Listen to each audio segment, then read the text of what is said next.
Nós estamos todos falando do caso do Banco Master, e com razão. É provavelmente o maior escândalo político-financeiro recente do Brasil. Você tem ramificações no governo federal, no Congresso, no Centrão, e pela primeira vez, de forma assim, absolutamente explícita, a gente tem implicações de corrupção que chegam ao Supremo Tribunal Federal, com o Alexandre de Moraes no centro de vários escândalos. Aqui no programa, como toda a imprensa, eu obviamente tenho coberto esse assunto com profundidade e contexto. É um escândalo gigantesco e precisa ser analisado com seriedade.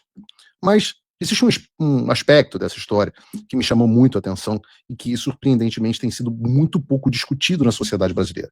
Na verdade, em muitos casos está acontecendo exatamente o contrário. As pessoas estão celebrando algo que não deveria ser celebrado. Eu estou falando do vazamento de mais de 1.500 páginas de mensagens pessoais encontradas no celular do Vorcaro.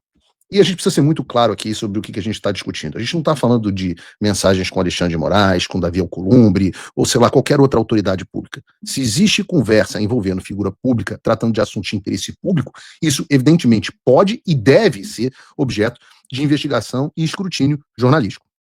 O problema aqui é outro.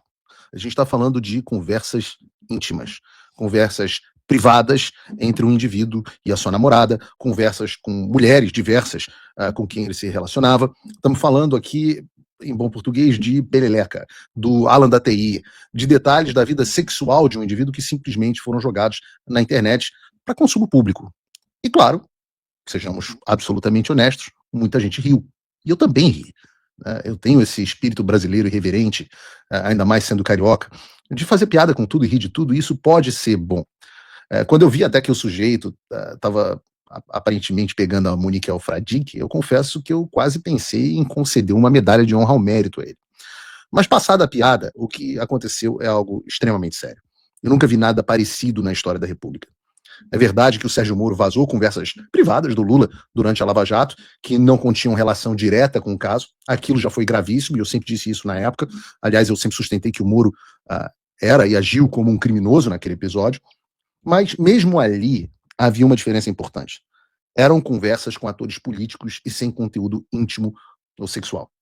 Mesmo o Alexandre de Moraes, que é o maior tirano que o Brasil teve desde o Getúlio Vargas, mesmo Alexandre de Moraes nunca cruzou essa linha. Em 7 anos de inquéritos fake news, as perseguições políticas, os abusos judiciais, a gente nunca viu mensagem íntima, por exemplo, do Jair Bolsonaro conversando com a Michelle, ou de qualquer preso político tendo suas mensagens pessoais expostas para humilhação pública. Essa sempre foi uma linha simplesmente impossível de ser cruzada. E agora ela foi cruzada, sob aplausos de muita gente, inclusive gente de direita. Vamos deixar as coisas aqui muito claras.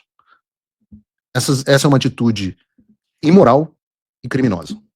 Ela é criminosa por parte dos agentes da Polícia Federal que tiveram acesso ao celular do Vorcaro e não trataram o material com o sigilo que a lei exige e que o dever moral exige. Ela é criminosa por parte de quem quer que tenha tornado público esse material, a gente não sabe quem foi, seja dentro da Polícia Federal mesmo, sendo dentro da CPI ou em qualquer outro lugar.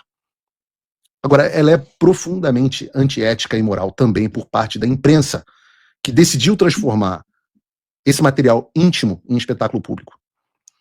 Durante décadas, isso sempre foi, acho que mais de um século, isso sempre foi um princípio básico do jornalismo. O Código de Ética dos Jornalistas Brasileiros, da Federação Nacional dos Jornalistas, afirma explicitamente que o profissional, abre aspas, deve respeitar o direito à intimidade, à vida privada, à honra e à imagem do cidadão, salvo quando há claro interesse público envolvido. Da mesma forma, a Declaração de Princípios sobre a Conduta dos Jornalistas, adotada pela Federação Internacional dos Jornalistas, estabelece que o respeito à vida privada é um dever fundamental da profissão e que a divulgação de aspectos íntimos só se justifica quando há relevância pública inequívoca. E a vida sexual de um banqueiro, mesmo um banqueiro corrupto, não tem.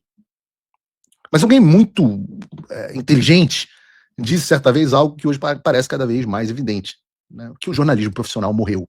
E com ele, naturalmente, morreram também muitos dos limites éticos que costumavam orientar a minha profissão.